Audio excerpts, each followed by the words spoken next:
Finalizada la hora del almuerzo escolar, la maestra les comunicó a los alumnos que la junta directiva había planificado un simulacro de incendio en el que todos debían participar. Poco después sonó la alarma y los alumnos salieron para reunirse en el patio.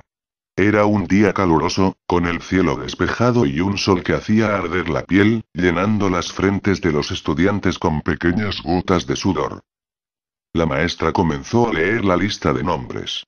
Todos alzaban la mano y decían presente de forma mecánica, consumidos por el aburrimiento. Sin embargo, una chica de un grupo de 5 amigas se fijó en el hecho de que Carmen, una compañera de clase, estaba de pie junto a la alcantarilla, a la que le faltaba la tapa desde hacía semanas, y aún faltaba bastante para que la maestra leyera su nombre. Sus ojos brillaron. Carmen estaba entre las últimas de la larga lista organizada en orden alfabético. ¿Qué pasaría cuando la llamen si caía en la alcantarilla? Carmen está en la alcantarilla. Podrían corear y entonces todos reirían a carcajadas y la pobre Carmen sería el hazme reír. Quién sabe, incluso podrían terminar por bautizarla como la chica de la alcantarilla. La oportunidad de romper el aburrimiento y hacer historia era perfecta, así que les comunicó discretamente la idea a sus 4 amigas y todas empezaron a agolparse en torno a Carmen, fingiendo torpeza para empujarla y hacerla caer sin que aquello pareciese premeditado. La maniobra fue perfecta, Carmen apenas emitió sonidos de queja mientras la hacían caer y, cuando dijeron su nombre, las 5 chicas empezaron a gritar. Ella está en la alcantarilla, ella está en la alcantarilla. Un mar de carcajadas se desató, pero las risas empezaron a silenciarse cuando la maestra se acercó a ver y, antes de que emitiera palabra alguna, se giró y miró a todos con una mueca impregnada de angustia y terror. La situación no inspiraba risa alguna. Carmen había caído de cabeza en el hueco y al aterrizar su cabeza se había torcido hacia un lado en una posición totalmente imposible, su cara casi sin piel después de haberse raspado contra las paredes de la alcantarilla en la caída y una mueca espantosa como si hubiera tratado de gritar y no hubiese tenido el tiempo suficiente. La sangre se dispersaba en un charco que se mezclaba con el excremento húmedo y maloliente que impregnaba todo su cuerpo. Las 5 chicas se acercaron a ver. Una lágrima asomó tímidamente en la mejilla de la autora de la broma mientras sus ojos atónitos contemplaban como una gorda cucaracha yacía sobre lo que alguna vez fue el rostro de Carmen, moviendo sus antenas como para ver si todo estaba bien. Pero nada estaba bien, y ella y cada una de sus amigas se sintieron como uno de esos repulsivos insectos cuando la policía vino y determinó que Carmen tenía el cuello roto y estaba muerta. Según dijeron, al caer Carmen se golpeó con las escaleras metálicas, de tal forma que perdió la cara y después se rompió el cuello al estrellarse contra el cemento.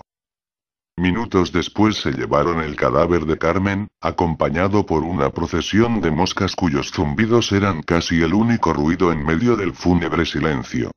Ese día hubo un interrogatorio después de clases. Todos debían ir. En el interrogatorio las 5 chicas dijeron que fue un accidente y que ellas fueron testigos. La policía les creyó y el caso de Carmen Winstead se cerró, pero algo aún más siniestro había comenzado.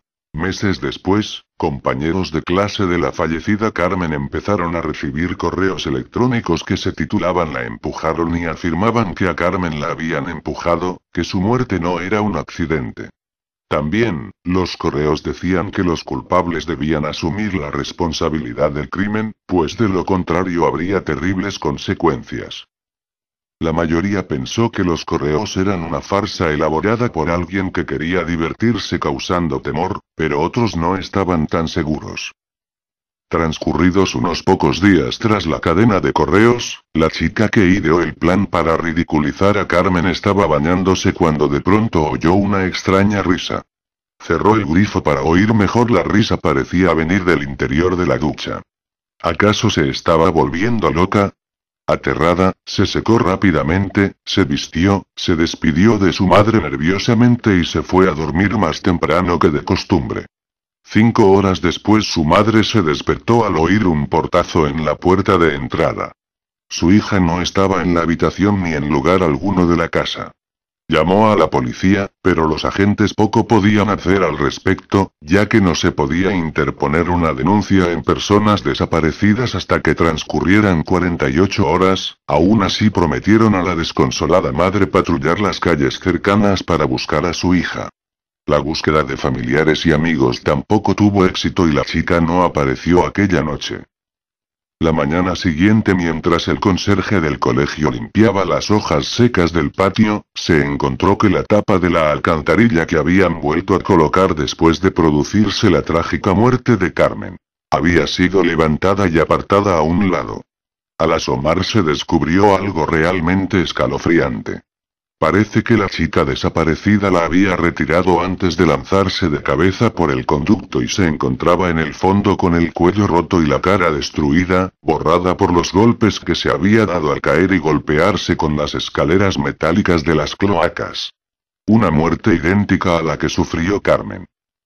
El mismo destino les esperaba a las otras 4 culpables de la muerte de Carmen. Tras la muerte de las 2 primeras, un equipo del ayuntamiento soldó la alcantarilla para que nadie más pudiera abrirla. Sin embargo, eso no pareció impedir a la tercera víctima arrancarla del suelo, algo que requería una fuerza sobrehumana. Por supuesto, esa fue la gota que colmó el vaso y se decidió colocar vigilancia a las 24 horas del día en ese peligroso punto de encuentro para suicidas. Las 2 víctimas restantes murieron de la misma forma, pero el espíritu de Carmen en esta ocasión las guió hasta alcantarillas cercanas a sus domicilios. La vigilancia podría frustrar sus planes. Una por una cayeron en las alcantarillas, perdiendo el rostro y rompiéndose el cuello. Todas se habían quedado dormidas antes de su trágica muerte. En ese momento, cuando se encontraban más vulnerables, Carmen aprovechaba para poseer sus cuerpos y guiarlas como si se tratara de un caso de sonambulismo hacia una muerte tan cruel como la que ella había sufrido. Un destino cruel porque podían sentir todo lo que ocurría pero no tenían control sobre su cuerpo. Pero la cadena de muertes no se detuvo ahí, ya que posteriormente otros compañeros de clase de Carmen también fueron encontrados muertos en distintas alcantarillas, con el cuello roto y el rostro anulado. Ellos y ellas también se habían dormido antes de aparecer muertos. Resultaba muy inquietante pensar que todos esos otros compañeros muertos no habían creído en los correos electrónicos que afirmaban que Carmen fue empujada. ¿Acaso el espíritu de Carmen se estaba vengando? ¿Podría eso explicar muertes tan extrañas en las que no se entendía cómo diablos los cuerpos habían ido a parar a la alcantarilla sin que nadie advirtiese con claridad el rumbo que las víctimas tomaban antes de ser asesinadas?